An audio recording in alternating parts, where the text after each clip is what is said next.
Bueno, buenas tardes a todos. La invitación que les hicimos para esta tarde se aloja en el grupo de innovación, investigación y desarrollo de Promitec Santander, promotora de innovación de Santander. Mi nombre es Pilar Serrano. Yo asesoro al grupo de innovación y trabajo con todo el grupo de investigación de Promitec.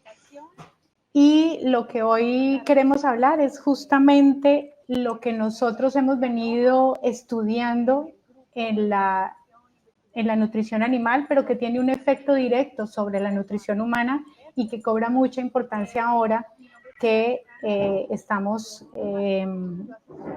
afrontando una condición de salud y una condición ambiental compleja que nos ha ocupado, que nos ha puesto a estudiar y que desde la respuesta que nosotros como consumidores debemos ajustar, para la respuesta a través de la dieta que podemos ajustar para poder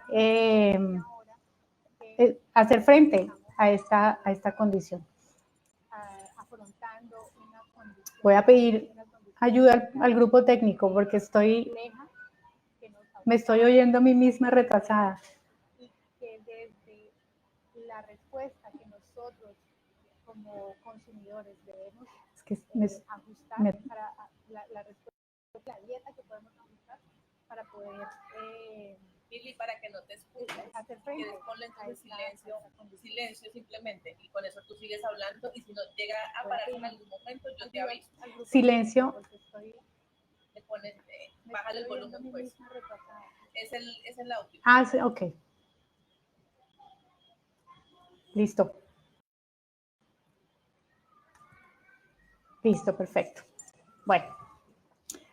Entonces ya podemos arrancar, ya no me estoy, ya estamos organizados aquí. Les pido excusas por estas imprecisiones técnicas. Yo no soy la más experta en estas plataformas, pero bueno, tengo que aprender. Porque la idea es justamente comunicarnos con todos ustedes y conversar acerca de los hallazgos que hemos logrado obtener con tantos años de investigación. La palabra inmunonutrición se va a poner de moda. Si es para muchos de ustedes la primera vez o apenas lo están empezando a oír como algo importante, pues les cuento que es una de las ramas de la nutrición, de las más jóvenes. Yo no aprendí inmunonutrición en la universidad, claramente son conceptos que han venido apareciendo en la medida que la investigación aumenta, que conocemos más del metabolismo, que sabemos más de biología molecular, que sabemos más de la fisiología y el comportamiento bioquímico del cuerpo humano y del metabolismo y su relación con la alimentación. Entonces, la inmunonutrición empieza a cobrar ahora más importancia porque hay mucha evidencia científica que hace referencia a que el sistema inmunológico se nutre de lo que nosotros tenemos en la dieta, de lo que incluimos, y también sufre por lo que no consumimos. Dime qué no comes y te diré de qué padeces. Era una frase célebre que incluso empezamos a acuñar en la industria hace ya varios años, desde que yo estoy asesorándolos pues, a diferentes sectores de la industria alimentaria, porque más que restringir, hoy cobra mucha más importancia lo que nosotros incluyamos en la dieta. Variar la alimentación hace que definitivamente obtengamos un portafolio, por decirlo así, mucho más amplio de nutrientes. Las personas que no eran muy aficionadas a las frutas, a las verduras, hoy en día, déjenme decirles que es importantísimo que hagan su mejor esfuerzo. Si antes lo habían oído como una cantaleta de las nutricionistas, de muchos médicos que han empezado a darle el valor y el puesto a la nutrición que se merece, hoy podríamos decir que se nos acabó el tiempo de sacarle el quite a adoptar esos buenos hábitos alimentarios, y justamente es porque el sistema inmunológico se nutre de muchos de esos de esas sustancias que consumimos en los alimentos frescos. Les estoy hablando en esto de alguna manera con cierta propiedad, porque aunque no me gusta hacer alarde de todo lo que he estudiado y de todos los años que le he dedicado a esto, yo además de ser nutricionista hice estudios de maestría en ciencias biológicas con énfasis en bioquímica de la nutrición y me dediqué a poder apoyar la industria alimentaria para convertirlos en unos aliados, en lugar de que sean los que muchos dicen hoy son responsables de la obesidad y de las condiciones de salud, del incremento de la diabetes en la población. Finalmente, la industria alimentaria es la única que puede hacer masivos nutrientes que en la medida que la investigación aumente, descubramos que sean cada vez más importantes para mejorar el funcionamiento del cuerpo. Entonces, en ese contexto, la inmunonutrición, como les decía, es una disciplina relativamente nueva que se nutre de muchas otras enfoques de la biología, de la bioquímica y de la medicina, porque sabemos que el sistema inmunológico es el que realmente va a funcionar el día que nosotros tengamos un desafío como el que estamos atravesando. Hay condiciones que analizadas desde el punto de vista de la respuesta inmunológica pueden representar una condición de riesgo en este momento. Por ejemplo, la obesidad. Más allá de que sea una condición que nos predispone más a desarrollar una diabetes o a desarrollar enfermedad cardiovascular, desde el punto de vista del sistema inmune, tener esos kilos de más, tener esa grasa de más componiendo el cuerpo, nos pone en una condición del sistema inmunológico de mucha más reactividad. Pero no es una reactividad que nos convenga, al contrario, es una reactividad como que el cuerpo empieza a reaccionar contra ese exceso de grasa. No es natural, un exceso de peso y un exceso de grasa sobrecarga el sistema circulatorio, sobrecarga el sistema osteomuscular y en esa medida el sistema inmunológico también empieza a tener cierto grado de reactividad adicional. Y eso cobra importancia hoy, porque el desafío ambiental por el que estamos atravesando justamente genera un cortocircuito entre la forma de nuestro sistema inmunológico de responder. En otras palabras, una persona que esté en sobrepeso, que poco le gusten las verduras y las frutas, como ya lo dijimos, ya lo dije antes, y que se haya acomodado a una dieta muy baja en alimentos frescos, una dieta baja en proteínas, una dieta rica en carbohidratos dulces o almidones o harinas, como la gente los conoce, esas personas pueden tener un sistema inmunológico más débil y pueden tener una reacción diferente en caso de que adquieran la infección o la enfermedad que en este momento tenemos en el ambiente. Hoy sabemos que muchos de esos nutrientes están asociados, algunos de ustedes los habrán oído nombrar hace mucho tiempo, el omega 3, los antioxidantes son nutrientes que exclusivamente están contenidos en frutas y verduras. Gracias a la investigación con Promitec hemos logrado a través de la nutrición animal aumentar el contenido de antioxidantes de algunas carnes. Eso todo es proceso, son proyectos de investigación que nos han llevado los últimos 4 años. Sin embargo, la forma como siempre hemos tomado los antioxidantes de la dieta es a través de las frutas y las verduras. Con los antioxidantes, nuestro sistema inmunológico va a reaccionar de manera organizada, va a reaccionar adecuadamente y no generando una tormenta inmunológica, que es lo que sabemos que empeora la respuesta del cuerpo humano a una infección viral. Entonces los antioxidantes son muy importantes. Son todas aquellas sustancias que no producen calorías, que no sirven para producir músculo ni para producir hueso, sino que están dentro del grupo de los nutrientes que regulan el metabolismo.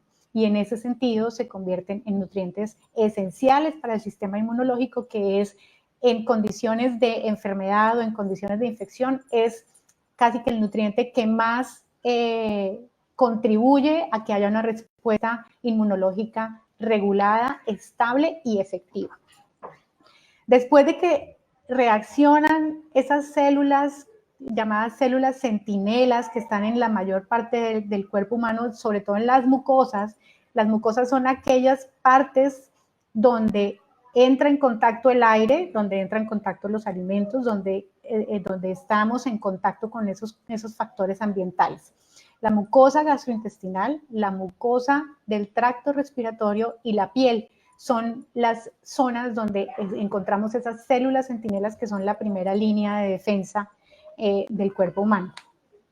Esas células se encargan de generar una primera respuesta y es una respuesta, yo la comparo entre un símil que me resulta muy gráfico y que para ustedes también puede ser útil, es comparar esa primera línea de respuesta con la infantería del ejército.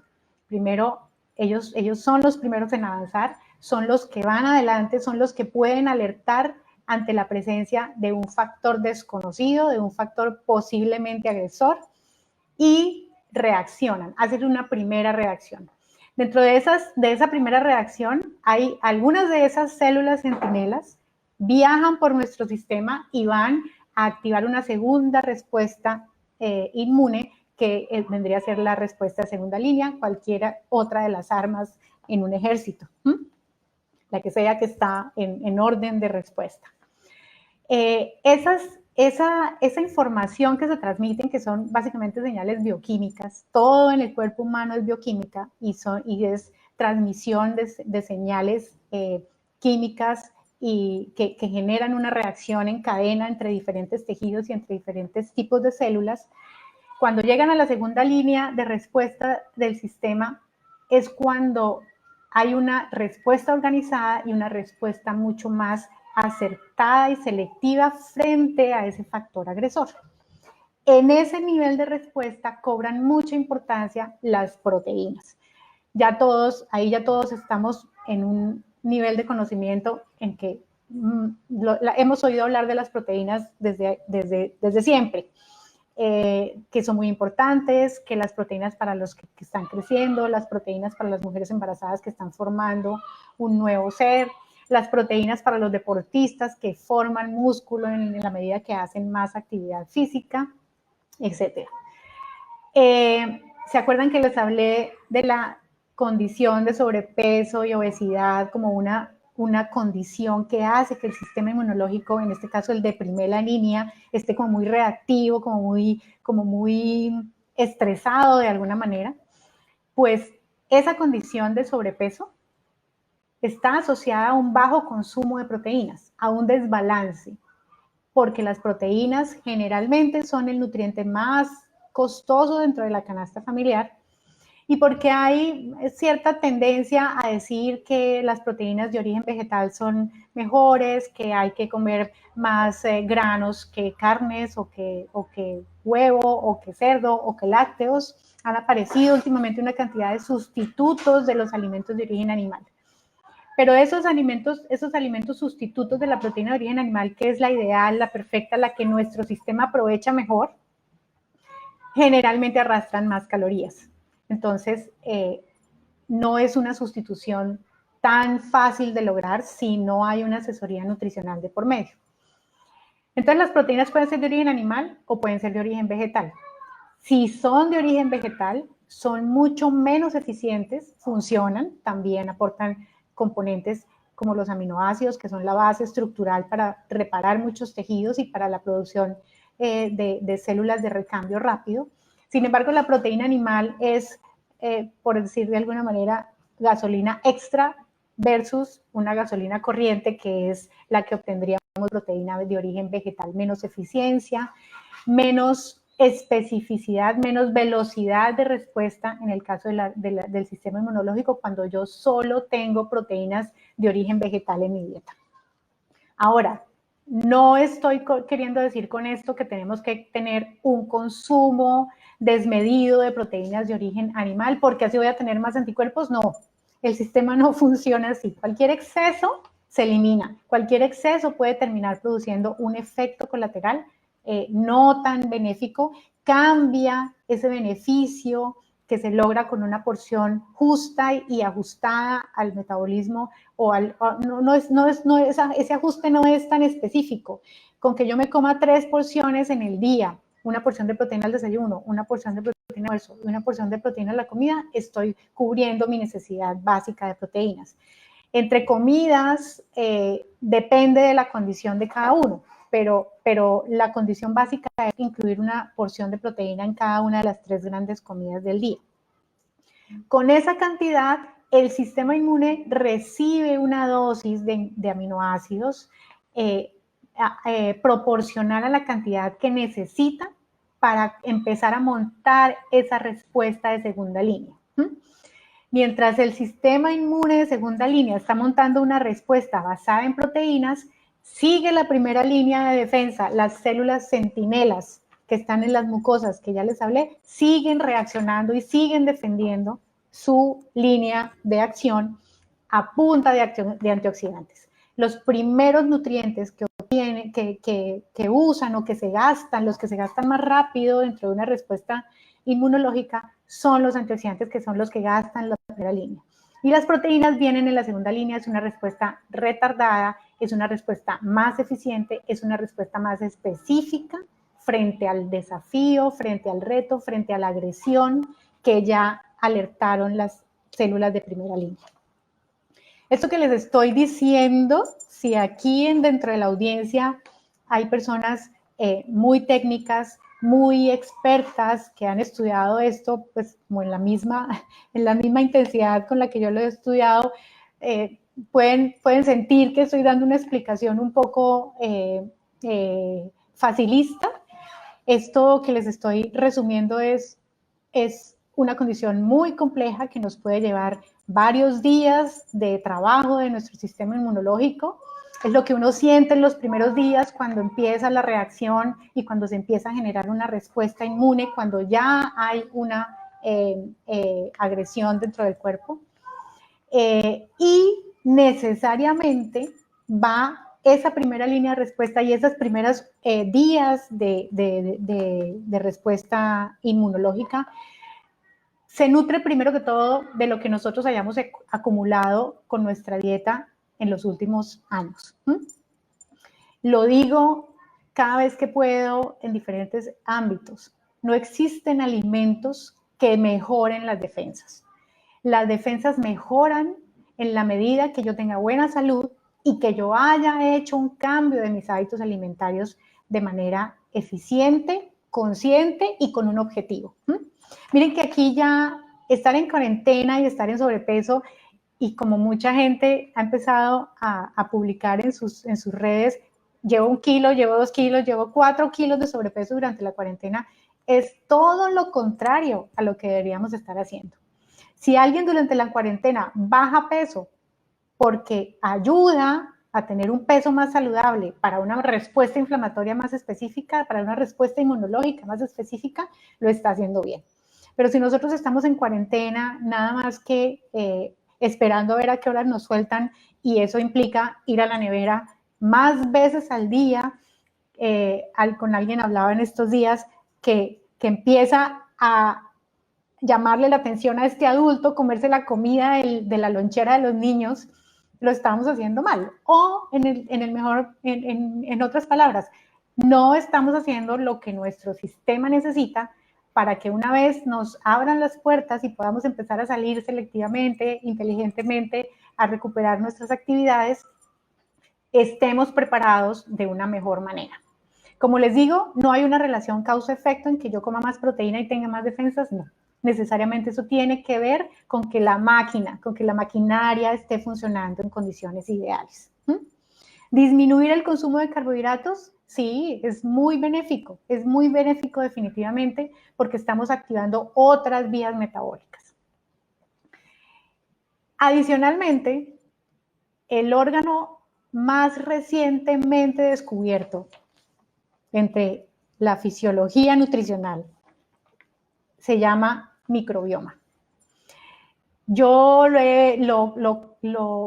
he categorizado dentro de los niveles de análisis que uno debe establecer en nutrición y en bioquímica como un órgano, porque definitivamente toma ingredientes, toma nutrientes de la dieta, les hace una pequeña transformación, generalmente son transformaciones que el cuerpo humano no puede hacer, solo las bacterias pueden hacer, y eso que las bacterias cogen de la alimentación, lo transforman y lo liberan, son nutrientes que no podemos obtener de la dieta. Entonces aparece la microbiota.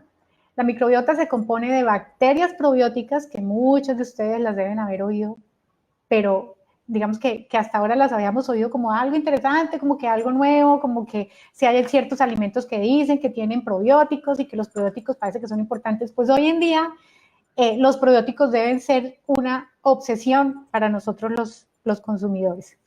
Y estos son todas esas bacterias que nosotros obtenemos de la alimentación. No necesariamente tengo que suplirlas a través de un suplemento nutricional o incluirlas en mi dieta como quien toma un suplemento.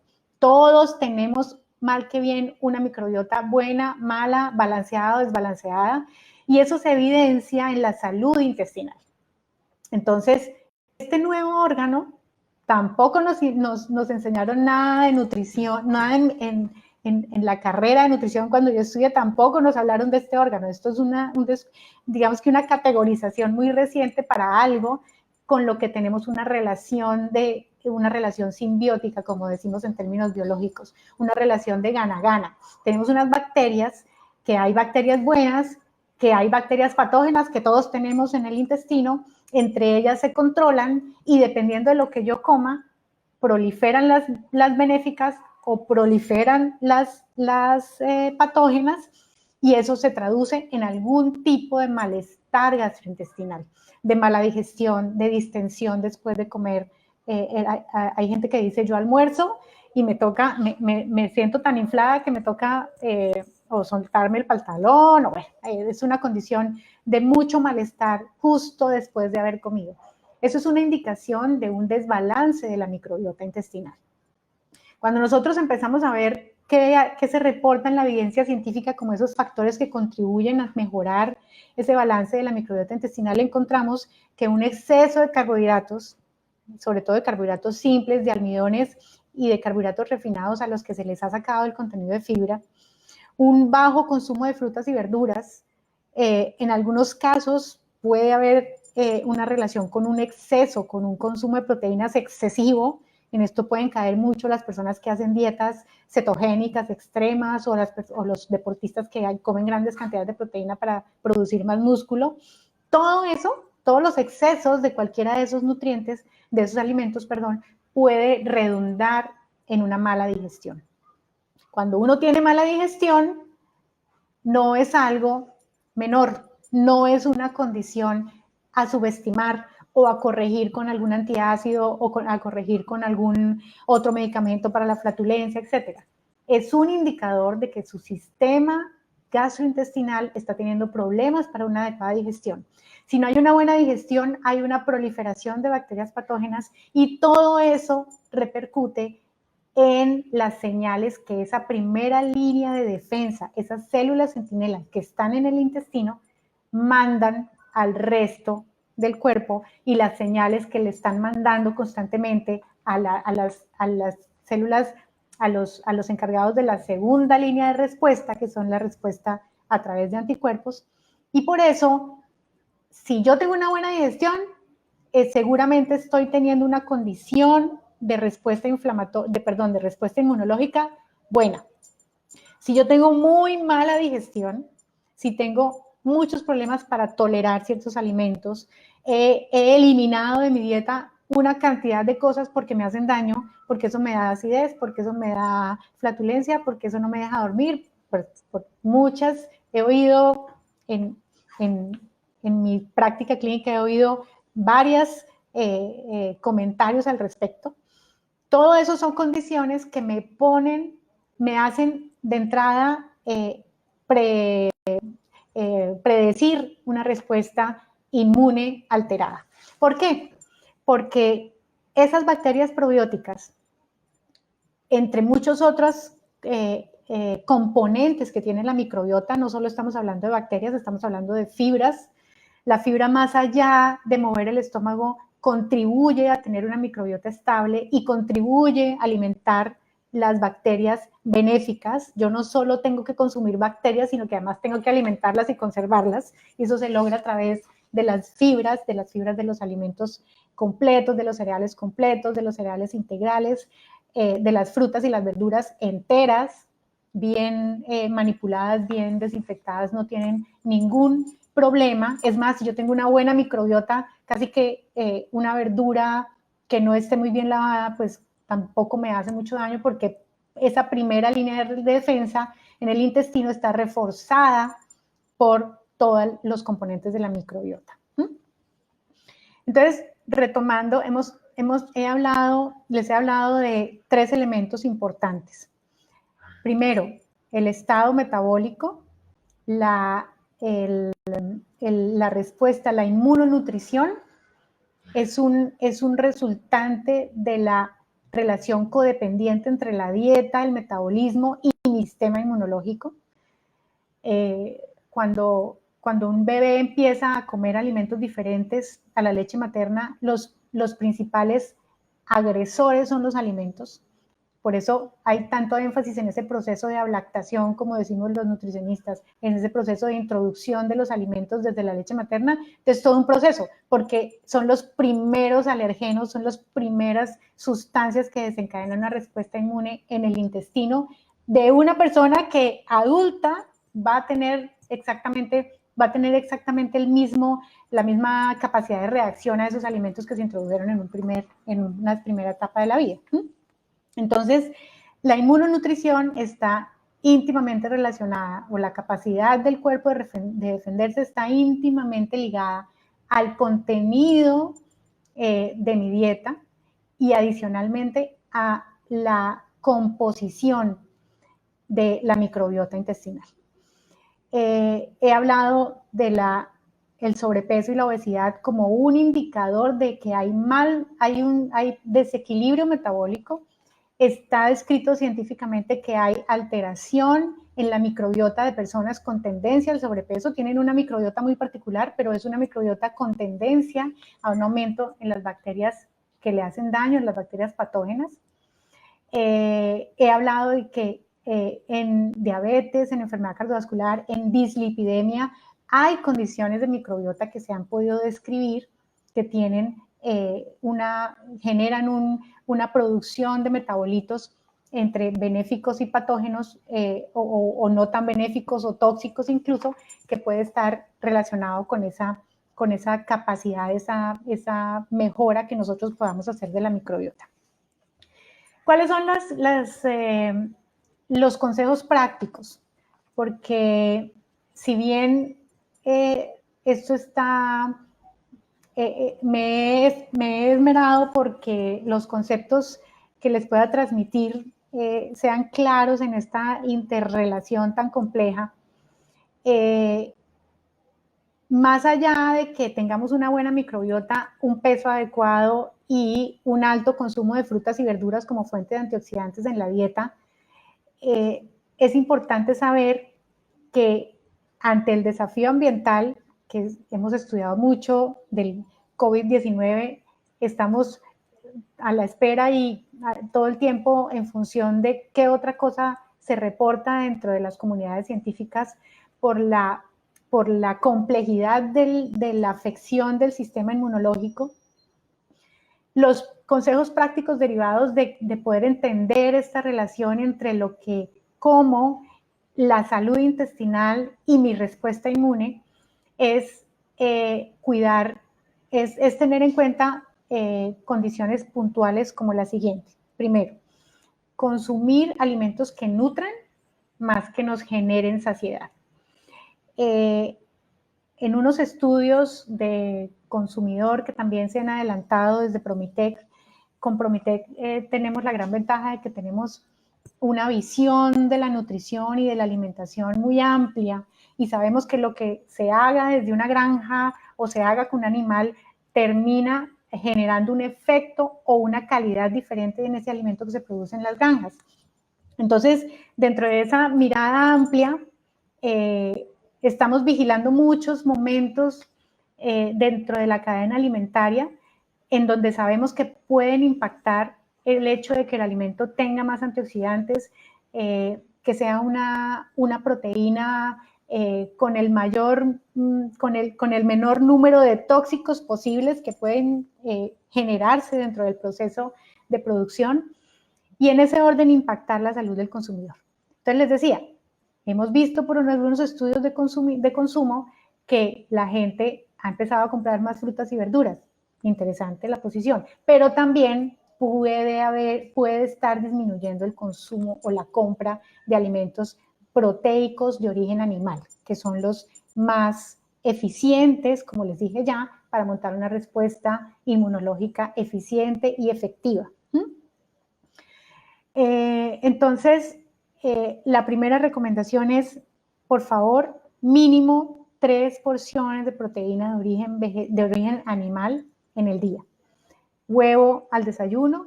Cambien la preparación y no en las recetas. Un desayuno con huevos, con champiñones o unos huevos que tengan pimentón, espinaca, cebolla, es una cosa diferente, es una cosa para la que ahora podemos destinar un poquito más de tiempo. A los que no desayunan, por favor, no, o sea, no desayunar es una predisposición al sobrepeso y a la obesidad. Hay cambios hormonales y metabólicos en las personas que no desayunan. Entonces, ahora que estamos más en la casa, en lugar de pensar que vamos a comer cada 4 horas, pues pensemos en un desayuno mucho más nutritivo y mucho más elaborado. Entonces, unos huevos al desayuno que tengan verduras o que tengan un ingrediente diferente. Al almuerzo, una porción de aproximadamente 100 a 120 gramos de proteína de origen animal. Esto quiere decir es media pechuga, un medallón de lomo de res, una porción equivalente de lomo de cerdo. Son porciones entre 80 y 120 gramos en crudo, que una vez cocido por el contenido de agua pueden quedar un poquito menos pesadas, pero es lo que nos aporta la cantidad necesaria de proteína. Y en la noche, sí, otra porción de proteína. Una ensalada con un poco de pollo desmenuzado, o media pechuga con una porción de ensalada. No incluir alimentos fuentes de carbohidratos ni simples, que son los azúcares, ni complejos, que son las harinas, después de las 2 de la tarde. Es lo ideal, porque en la tarde el cuerpo lo que hace es reparar lo que se pudo haber gastado en la mañana. Y la reparación sí o sí requiere el uso de proteínas y antioxidantes, de alimentos reguladores y de alimentos formadores. Entonces, eso es un consejo práctico, que no les falte la porción de proteína, 3 porciones de proteína en las 3 grandes comidas. Otra recomendación muy importante, frutas y verduras en todas la cantidad posible. Frutas de todos los colores, verduras de todos los colores. No importa mezclar verdes con rojas, ácidos con dulces, eso no he podido lograr la evidencia, recopilar la evidencia científica donde nos muestren qué cambia metabólicamente en nuestra sangre o qué genes se activan o qué genes se ocultan si mezclamos ácidos con dulces. Ok. Esas son las 2 recomendaciones claves, prácticas, que en lo que se traduce esta conversación acerca de la inmunonutrición. Tenemos tiempo de hacer preguntas ahora. Voy entonces a estar pendientes a partir de ahora de sus comentarios para poder responder a sus preguntas.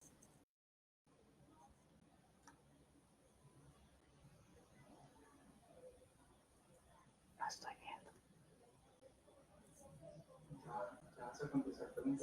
Sí, sí, porfa. Sí, porque no las estoy viendo aquí. Walter Morales pregunta, ¿cómo afectan los niveles altos de DHA y EPA en el huevo, ¿cómo afectan la inmunonutrición y la capacidad del cuerpo para defenderse? Walter. Walter Morales. Bueno, hay una pregunta de Walter. Aquí tengo un compañero de Prometec ayudándome y le estoy agradeciendo mucho porque como no soy muy hábil en esto. Walter Morales hace una pregunta acerca de qué impacto puede tener un huevo enriquecido con EPA y con DHA en la inmunonutrición. Muy buena pregunta, Walter, muchas gracias. Hay dos condiciones. El DHA, sobre todo, para los que no son muy técnicos, es un omega 3. Es el omega 3 que mejor utiliza el sistema inmunológico nuestro. Es el omega 3 que se puede acumular en el sistema. Yo puedo hacer reservas de omega 3 en las membranas celulares, bueno, en diferentes partes del cuerpo puedo reservar omega 3. Definitivamente, no solo en Colombia, en el mundo hay varios países que por salud pública han aumentado el contenido de omega 3 tipo DHA en los huevos. El EPA, que es otro tipo de omega 3, no es el ácido graso que más logramos fijar en huevo a través de la alimentación de las gallinas. Entonces no podríamos hablar de un huevo rico en EPA, que es otro omega 3. Son los huevos ricos o enriquecidos en DHA. Sí afecta. Sin embargo, no por necesitar yo una mejor respuesta inmunológica en estos días y empezar a comer huevos ahorita, voy a tener una mejor respuesta. Son efectos acumulativos. Empecemos ahora para que en 6 meses yo pueda tener una cantidad de DHA acumulado en mi cuerpo que me permita que sea utilizado por mi sistema inmunológico y pueda dar una respuesta más eficiente. Sí, el DHA es un antioxidante, es un tipo de ácido graso muy importante y esencial en el cuerpo humano. Esencial quiere decir que no lo producimos y que tenemos que tomarlo de los alimentos. Esa es una muy buena pregunta, Walter. Espero poder haberte respondido. El señor José Luis Jiménez Moreno pregunta, ¿hay alimentos que refuerzan la inmunidad? José Luis Jiménez, hay alimentos que refuerzan la inmunidad siempre y cuando haya un consumo en el mediano plazo. En el corto plazo no hay ninguna relación causa-efecto. Es más, ninguna otra enfermedad es producida por consumir un alimento de un día para otro. No sé si me hago entender. Yo debo tener una dieta rica en antioxidantes, al menos 2 o 3 meses antes de enfrentarme a un desafío. Solo así puedo modular mi respuesta inmunológica con base en una dieta. No hay un alimento específico. Es una dieta rica en antioxidantes, es una alimentación balanceada, es una alimentación baja en grasas saturadas, es una alimentación rica en aceites vegetales de baja acidez, como es el aceite de oliva, por ejemplo. No hay una relación directa y tiene que haber un consumo en el mediano plazo para poder yo lograr un efecto o un cambio en mi respuesta inmunológica. Señor, ¿otro? Otra pregunta del señor Walter. Nos pregunta cuál es su opinión del uso de minerales como el selenio y el cromo en el huevo y cómo puede afectar la nutrición. Bueno, cromo y selenio son dos minerales con función antioxidante. De los dos, yo creo que el selenio es el mineral antioxidante más poderoso que he conocido yo dentro de la nutrición animal y la nutrición humana.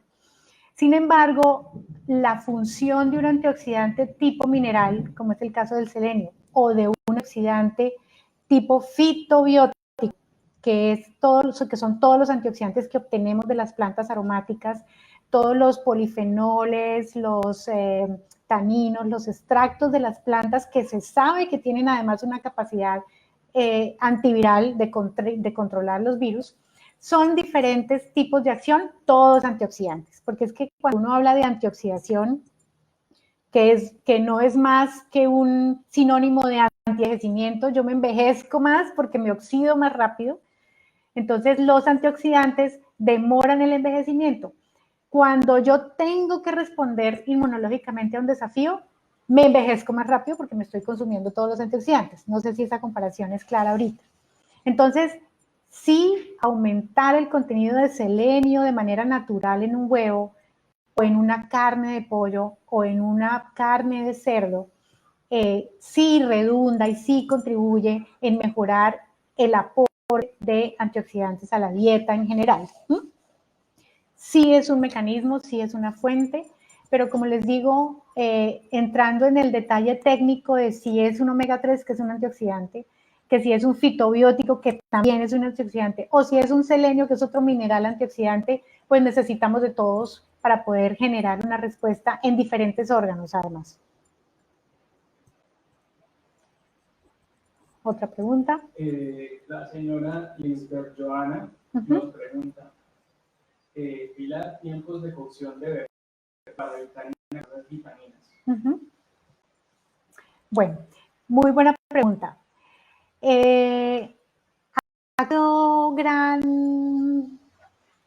Mejor dicho, la gente ha recibido muy bien un consejo que ha empezado a circular en redes, que la gente no se coma las frutas en forma de jugo, sino que se las coma enteras. Puede tener un efecto el hecho de que yo licúe una fruta y la convierta en un jugo. Y lo mismo pasa con las verduras. Si se volatilizan durante la cocción muchas vitaminas y muchos minerales, posiblemente pase lo mismo con los probióticos. No es lo mismo utilizar un orégano fresco sobre una pizza que echarle el orégano a una sopa y poner esa sopa a calentar y dejarla calentando por mucho tiempo. Son ingredientes naturales, se conservan, pero sabemos que el calor afecta la composición de todos estos vitaminas, minerales y antioxidantes tipo fitobióticos presentes en la dieta. Entonces, las verduras en lo posible frescas, desinfectadas, se pueden hacer un proceso de desinfección muy fácil con unas gotas de hipoclorito en una solución de agua hipoclorito con una baja concentración. Podemos poner ahí los rábanos, las zanahorias, las lechugas, para que bajen carga bacteriana y nos las podamos comer con tranquilidad. Definitivamente sí, frescos. Lo ideal es que sean verduras y frutas frescas. Tiempos de cocción mínimos. Tiempos de licuado y quitar cáscaras y colar un jugo, eso definitivamente hace que yo pierda muchos de los nutrientes que tienen las frutas y los convirtamos en jugos. Si yo tomo jugo, pues aseguremos que haya buenas porciones de fruta en el resto del día y así compensamos. Gracias, Joana, por tu pregunta. Siguiente pregunta, el señor Luis Fernando Vélez nos pregunta, hay muchos probióticos en el mercado, ¿cómo distinguir un buen probiótico y a qué hora del día es más conveniente su consumo y cantidad? Muy buena pregunta. Hemos podido medir de primera mano en nutrición animal y la evidencia científica coincide con nuestros hallazgos de nutrición animal desde Promitec, en que así yo no consumo un suplemento de probióticos, siempre voy a tener muchas familias de bacterias alojados en mi intestino. ¿Cuándo se recomienda reemplazar esos probióticos o reforzar o sembrar nuevos probióticos? Definitivamente después de un tratamiento antibiótico, sí o sí, o de un tratamiento para parásitos, hay que volver a sembrar bacterias. Hay muchas marcas, algunos son líquidos, otros vienen en polvo. Mi recomendación es que generalmente para una declaración, ya sea de un suplemento o de un alimento rico en bacterias probióticas, hay unos requisitos regulatorios muy específicos y no cualquiera puede salir a decir que aporto probióticos. Entonces, si hay en el mercado alimentos o suplementos que lo declaren, es porque lo pueden garantizar según la norma regulatoria. ¿Cuál es mi recomendación? Uno debe sembrar probióticos en su intestino, en su nutrición. Yo creo que cada 2 o 3 meses aproximadamente, si no recibe tratamiento antibiótico. Y irse con una marca diferente, de tal manera que que en un año yo hubiera tomado 4 tipos de probióticos diferentes. Hay levaduras, hay lactobacilos, hay bifidobacterias. Algunos de esos productos tienen mezclados.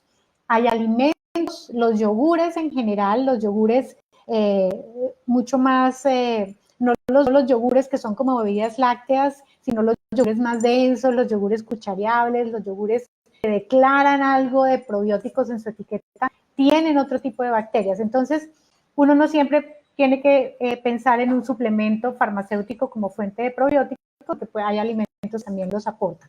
Entonces, cada 3 o 4 meses, y en un año que yo haya tomado 4 fuentes de probióticos diferentes, con eso es suficiente.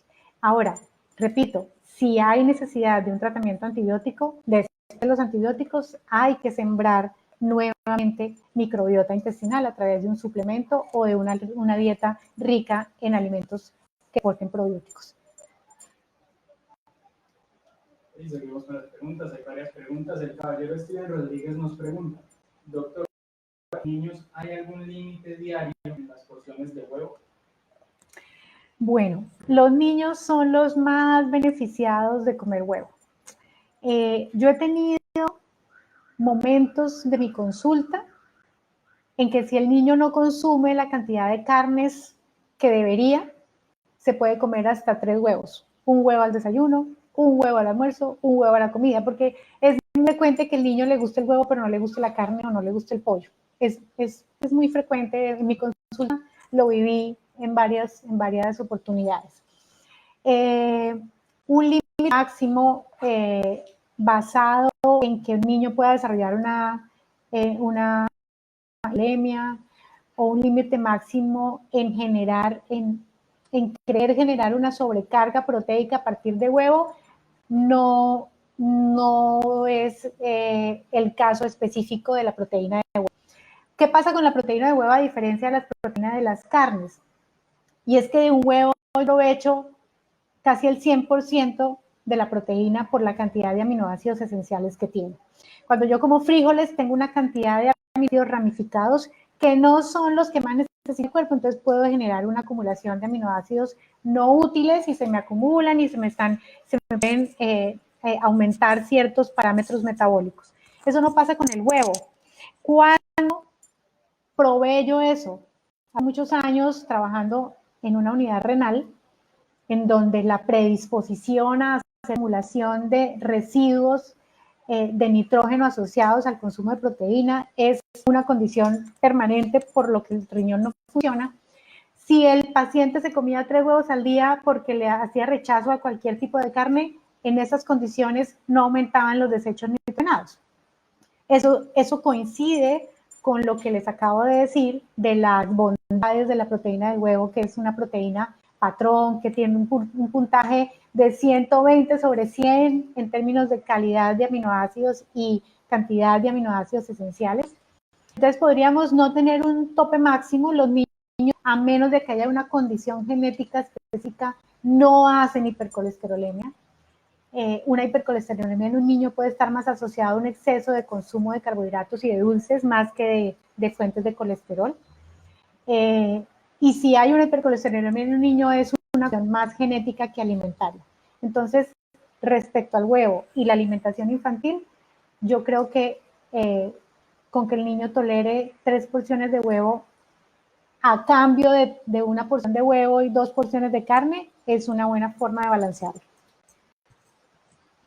Seguimos con preguntas. El señor Daniel Fonseca pregunta, ¿qué porción de proteína animal es recomendable para deportistas? Bueno, los deportistas también son un caso aparte. En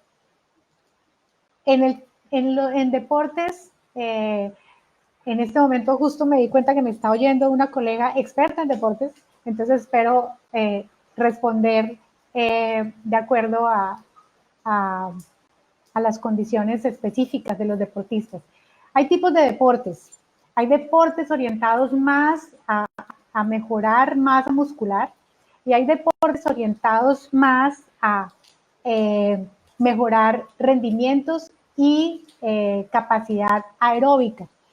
Y hay deportes que combinan las dos cosas. El consumo de proteína debe ser ajustado individualmente de acuerdo al tipo de deporte, a la condición física objetivo de ese deportista. O sea, si lo que necesita es mejorar, no sé, velocidad en ciclismo, o si lo que necesita es aumentar la capacidad de reacción en términos de fuerza, en otro tipo de deporte, pues de eso va a depender. Los deportistas son las personas que más exceden el consumo de proteínas, generalmente porque lo hacen de manera autónoma, sin una guía específica de cuál es la cantidad de proteína recomendable. Ahora, la microbiota también ayuda a la digestión y a la utilización de los aminoácidos que componen o que se obtienen de estas diferentes fuentes proteicas. Hay bacterias que se especializan en tomar aminoácidos de un tipo, ramificados y otros aminoácidos, y convertirlos en otras moléculas que son utilizadas por el intestino, otras que pasan al torrente sanguíneo y funcionan como unos antioxidantes muy poderosos, y también ahí la microbiota es muy importante. Hay una cosa que quiero aclarar ahora. La microbiota de un vegetariano es diferente a la microbiota de alguien que come de manera omnívora, es diferente a la microbiota de una persona que vive en el medio rural, es diferente a la microbiota de un deportista. Esas particularidades no solo se han descrito en función de cómo esas bacterias nos ayudan a optimizar el efecto digestivo y el efecto de utilización de los compuestos de la dieta, sino porque el rendimiento incluso de un deportista puede depender de qué tipo de bacterias y cómo está balanceado, cómo está ese equilibrio esa eubiosis, ese equilibrio en la microbiota. Entonces, pilas de los deportistas, el deporte es salud, pero también hay deportistas que han tenido lesiones muy severas y efectos metabólicos muy complejos de manejar una vez suspenden sus prácticas por cualquier razón. Si tienen unos hábitos inadecuados y no ajustan su dieta a su nivel de rendimiento físico, pueden desarrollar problemas metabólicos muy serios. ¿Sí? Bueno, para seguir con este tema de canales, voy a pasar a la pregunta de la señora Carenza, que nos pregunta qué cantidad de carnes y huevo aconseja consumir diariamente en cada comida. Muy buena pregunta. Gracias, Mesa. La porción establecida para Colombia, mal haría yo en promover un consumo exagerado. Las guías alimentarias para Colombia indican que una porción de huevo equivale a un huevo de 60 gramos, que es el huevo, es de los huevos más grandes que encontramos en el mercado. Nosotros podemos encontrar huevos desde 45 gramos hasta 75 gramos. La porción promedio es 58 gramos. Si yo me como uno de 70, bueno, si me como dos chiquitos de 45, bueno, sí, eso está previsto dentro del rango de variabilidad. En términos de pollo, cerdo y carne de res, la porción en crudo debe ser entre 100 y 120 gramos en crudo. Todas las carnes, incluso el huevo, tienen un porcentaje de agua importante. No es porque haya procesos en el sacrificio de los pollos, por ejemplo, que introduzcan mayor contenido de agua. No, el pollo es un animal que se sacrifica a una edad muy joven y le pasa como a nosotros los humanos, entre más jóvenes más agua tenemos en el cuerpo. Entonces son carnes tiernas que tienen un porcentaje de agua importante. Entonces por eso se debe calcular el tamaño de la porción en crudo de 100 a 120 gramos para que la porción cocinada una vez perdido agua esté alrededor de los 80 gramos. Eso equivale a media pechuga, a una porción de pierna pernil que una vez extraigamos el hueso y lo hayamos cocinado, queda entre 80 y 100 gramos aproximadamente. Los medallones de lomo de cerdo, más o menos de 1,5 centímetros de ancho, pueden ser 2 medallones en una porción. Es más o menos la proporción que les puedo dar de alguna manera. El artículo en el que estoy trabajando para publicar la próxima semana en la página de Promitec tiene específicamente esa información. Hasta dónde debo yo esperar un contenido de agua en estas carnes y cuál es el tamaño de la porción recomendada. Se lo recomiendo para que lo consulten la próxima semana en la página de Promitec. Seguimos con preguntas. Yander Orduz, le mando un saludo a Yander, nos pregunta: buenas noches, doctora. Cuando habla de la microbiota que se afecta por lo que comemos, ¿podría relacionarse con trazas de antibiótico en proteínas de origen animal? Wow, difícil pregunta. No, hasta ahora lo que nosotros desde Promitec hemos analizado de microbiota sí se afecta como en nosotros los humanos cuando hay uso de antibióticos.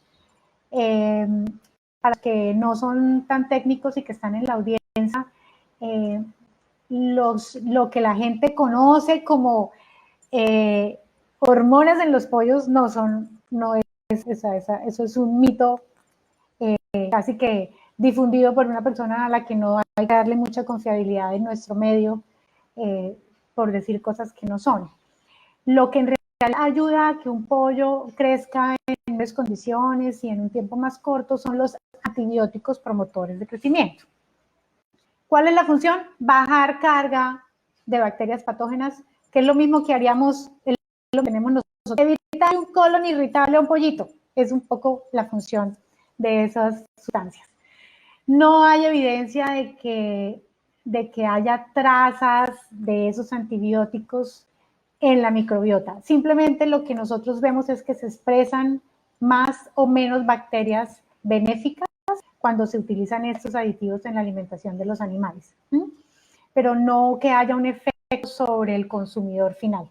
Definitivamente, cambiar un antibiótico, que es una molécula sintética, por un fitobiótico, que son todos los derivados de plantas aromáticas, que es el foco de trabajo de nosotros desde Promitec, sí hace que el sistema inmunológico del animal, que el sabor de la carne cambie y que las características de calidad en términos de nutrición, más allá de tener proteínas, grasas, etcétera, en términos de contenido de antioxidantes en esa carne, sí cambia. O sea, sí un animal que ha recibido antibióticos es una carne diferente. Eso lo hemos demostrado. Es desde donde hablamos con certeza, porque es nuestro tema de investigación. Es más allá de lo que nos ha interesado hasta ahora de mirar si el antibiótico hace o no un efecto, pues nosotros trabajamos con fitobióticos y lo que nos interesa ver es en qué bondades se traduce en la carne que nosotros finalmente vamos a conseguir en el mercado, o en el huevo que vamos a conseguir en el mercado, cuando yo saco antibióticos y utilizo fitobióticos en el proceso. Bueno, el reloj marca las 7 de la noche aquí en mi pantalla. Yo creo que es momento de despedirnos. Esto es una iniciativa del grupo comercial de Promitec. No debemos transmitir esta información personalmente a nivel de las empresas. Entonces lo hacemos de esta manera masiva. Sé que dentro del auditorio tenemos no solo empresas productoras, sino consumidores, y eso es el objetivo de nosotros y de nuestro trabajo, es el deber ser de nuestro trabajo, es nuestra promesa, es el valor que intentamos agregarle a los clientes de Promitec, el trabajo que desde la nutrición humana y la nutrición animal creemos que hoy puede significativamente la capacidad de respuesta del cuerpo humano ante el desafío ambiental que nos tiene confinados. Gracias por su atención, gracias por sus comentarios, son muchos, estoy viendo que se me quedaron muchas preguntas por responder, pero vamos a estar, yo estoy muy pendiente en caso de que alguien quiera hacer una consulta adicional ya fuera de este contexto. Les agradezco mucho, me despido. Soy Pilar Serrano Galvis, nutricionista. Trabajo desde la Corporación para la Alimentación Funcional para apoyar a la industria alimentaria, mejorar su calidad y hacer alimentos cada vez más saludables. Muchas gracias.